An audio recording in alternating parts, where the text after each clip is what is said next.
va? Buen mediodía. Claro, entró la gente de la escuela de cine, ¿no? Y si venimos a ver cómo se hace un programa de televisión. Yo le dije honestamente, no me parece que sea la mejor idea, justo pero bueno. Además hoy está el gobernador de la provincia de Santa Fe, lo cual es un hecho para nosotros importante que esté, y casi hacemos como la rendición de cuentas, una vez por mes. El primer programa, que fue el 5 de marzo, hoy estamos a 40 días de aquel programa, otra vez, y después será el regreso de esa gira que van a hacer y que después tal vez podamos hablar un poco.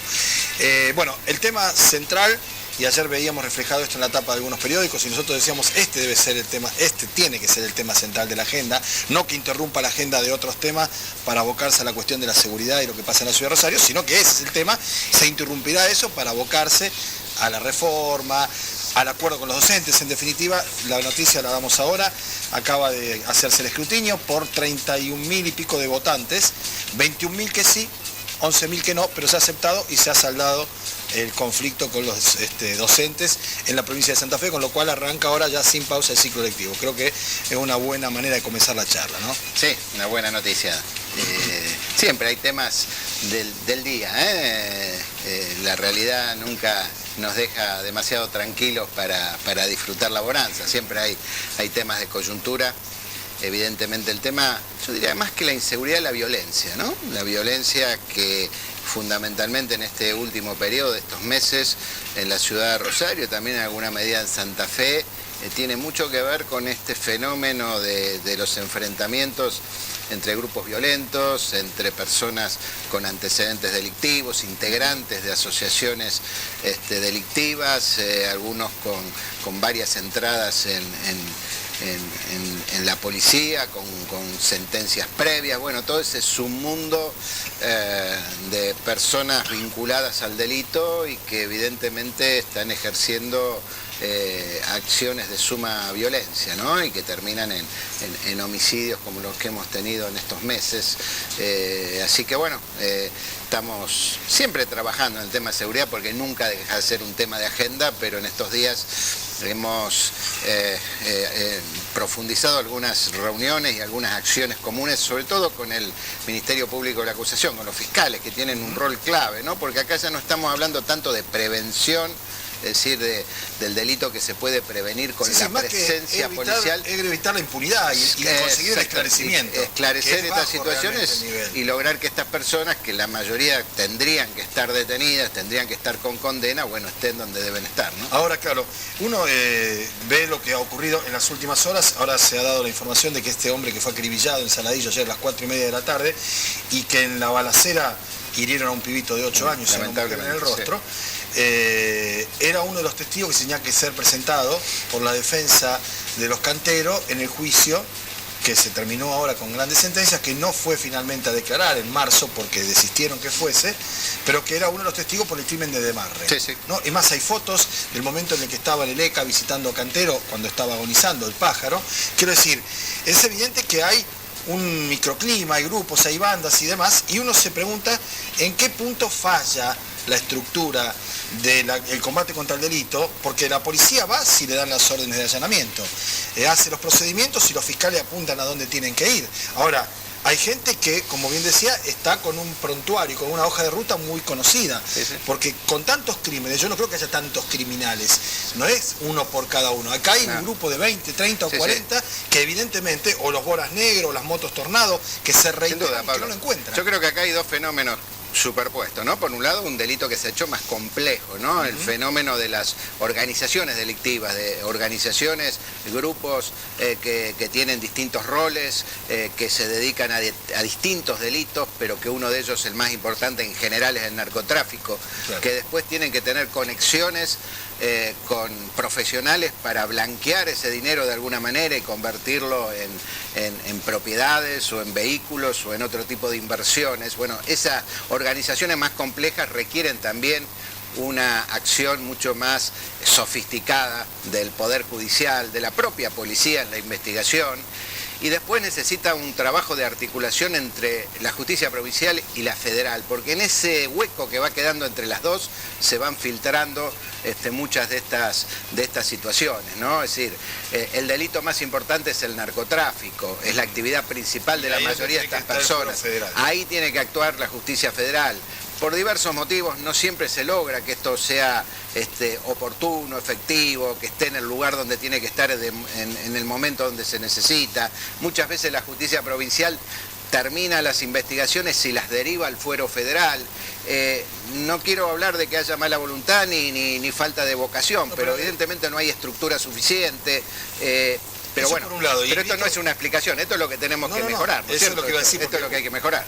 Como parte del asunto y como responsable, sí, claro, de garantizarlo. Visto desde afuera, se da otra secuencia que a lo mejor pueda decir, me parece una visión conspirativa o negativa de la prensa.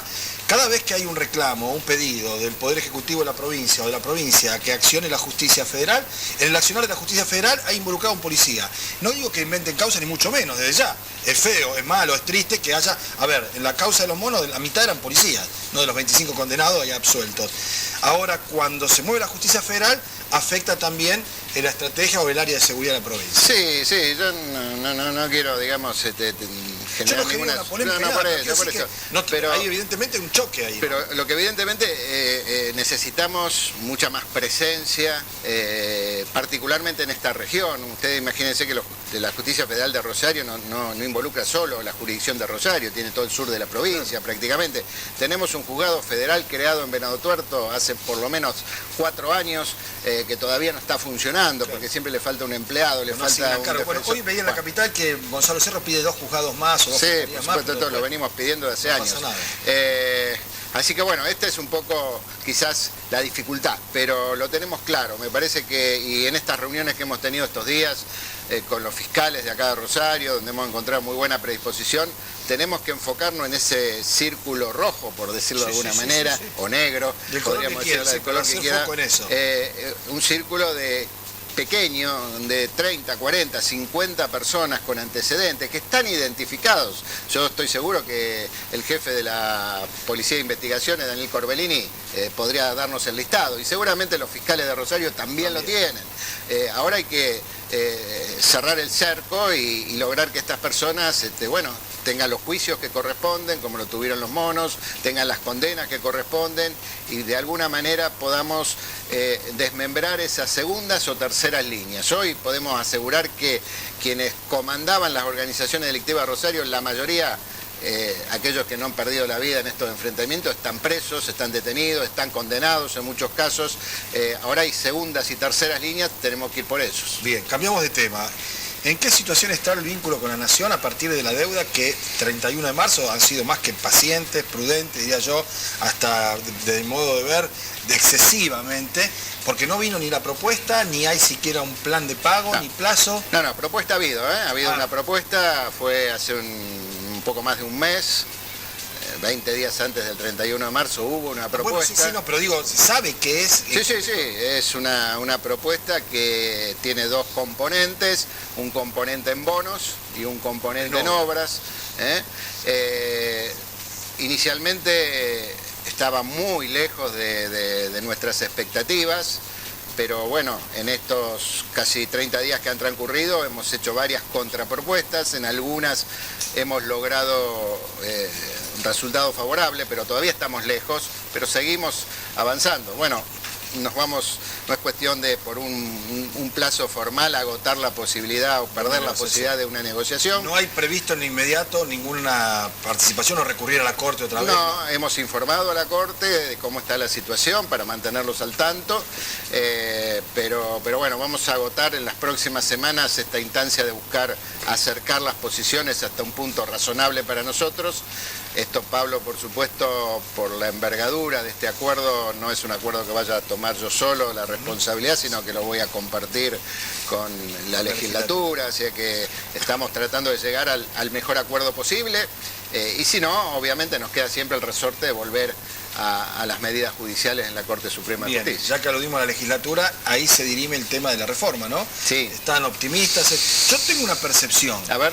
Que la enjundia política que le han puesto al tema la medida, digamos, en que ha penetrado en la opinión pública, la visión favorable o positiva, no sé si tiene ese correlato en lo que es luego la discusión parlamentaria, si hay suficiente gente, digamos, del partido, del grupo político, de los propios legisladores, que estén tan compenetrados con eso y vayan para adelante. Da la sensación que van en otra velocidad, ¿no? E incluso, y esto lo digo porque lo dicen las encuestas, la imagen del gobierno, la personal de Miguel Lifschitz, está por encima de esa situación, ¿no?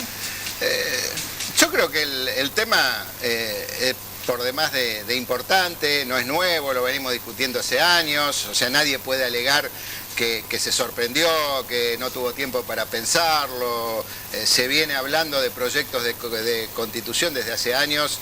Yo comencé mi gestión hablando del tema, hemos hecho infinidad de actividades, de reuniones, de conferencias, de seminarios, de foros, hemos recogido miles de opiniones de especialistas, de gente de la sociedad civil. Con eso hemos conformado este proyecto que elevamos a la legislatura. Por supuesto, la legislatura está cruzada, obviamente, por las especulaciones políticas, por los intereses electorales. Hay varios candidatos y otros que no están en la legislatura, pero que obviamente influyen. O sea, entramos en un terreno mucho más complejo, si se quiere. Sí, claro.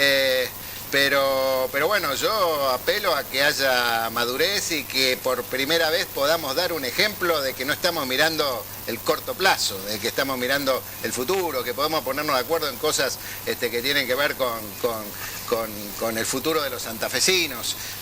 Ningún dirigente político puede decir que está en contra de la reforma, de hecho nadie lo dice. No. Y el argumento de que no es el tiempo, de que no hay tiempo, bueno... Es la reelección. El 2016 me dijeron que no, era poco tiempo porque había que pensar los proyectos, estudiarlos. Bueno, el 2017 me dijeron que era un año electoral, que no era conveniente. El 2019 será electoral también. El 2019 electoral, o sea que si no es ahora, no es nunca, ¿no es cierto?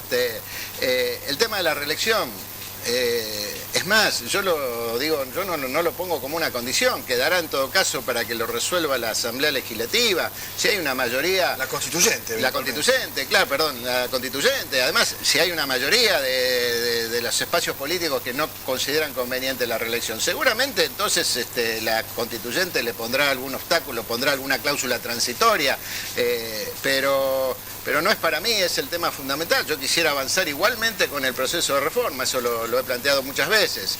Así que me gustaría que el tema se debata, así que cada uno dé sus argumentos, por lo menos, y que si hay gente que se opone, por los santafesinos podamos saber por qué se opone y cuáles son de verdad sus argumentos. Bien, la última, gobernador. Se frustró en el Congreso una sesión en la que la oposición, con sus varios matices, había unificado el criterio de decirle basta a los tarifazos, ponerle un límite y decir congelemos acá.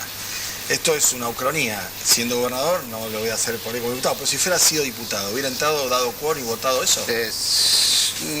No conozco exactamente cuál era lo que se iba a votar, si es que había un proyecto de consenso, pero yo hubiera entrado, hubiera dado quórum.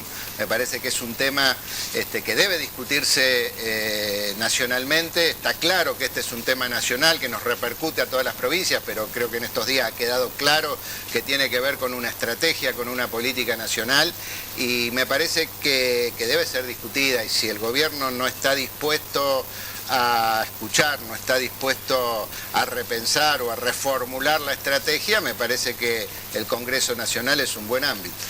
Bueno, gracias por la visita. Nos vemos en algunos días. Tienen una gira pendiente ahora con un grupo de empresarios, a uno de los principales compradores, ¿no?, de la provincia de Santa Fe, de los vínculos comerciales, al regreso de ese viaje.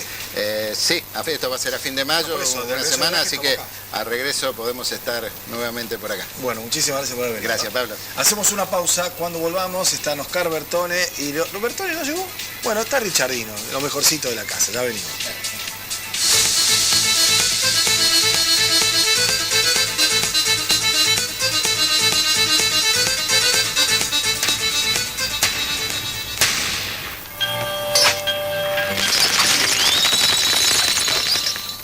Cuando Diabetex me llamó para que contara mi experiencia sobre la diabetes, enseguida dije que sí. Me dieron a probar